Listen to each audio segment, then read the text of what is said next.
पुढची बातमी जाणून घेऊयात। विधान भवनामध्ये येणाऱ्या जेवणात माशी सापडली आहे असा आरोप काँग्रेसचे आमदार विकास ठाकरेंनी केलाय।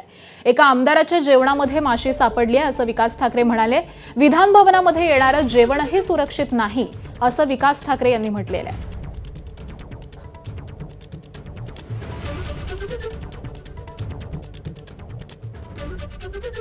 विधान भवनात येणारं जेवणही आता सुरक्षित असल्याचं समोर आलेलं आहे। काँग्रेसचे आमदार विकास ठाकरे आपल्या सोबत आहेत। सर, खरं तर जेवणामध्ये माशी निघाल्याचं तुम्ही सभागृहात ज्या आहे समोर आलेलं आहे, काय नेमकी घटना होती? कसं आहे की आज अन्नधान्य पुरवठा विभागातर्फे जो प्रश्न होता आणि राज्यातील प्रत्येक क्षेत्रात अन्नधान्य पुरवठा, दुधातील भेसळ यावर चर्चा सुरू होती।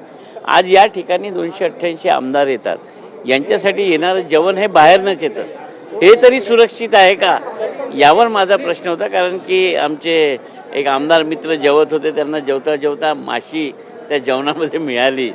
यावरून हा सुरक्षिततेचा सवाल आहे की जे आमदार प्रश्न विचारून राहिले आहे ते तरी सुरक्षित आहे का या अन्नधान्यापासनं, हा माझा प्रश्न होता। आणि अध्यक्षांनी त्याच्यावर चौकशी कारवाईचे आदेश दिले आहे। परंतु आपण राज्यात पाहतो की तुकारामजी मुंडे आले तेव्हापासनं हे भेसळ निघून झाली आहे।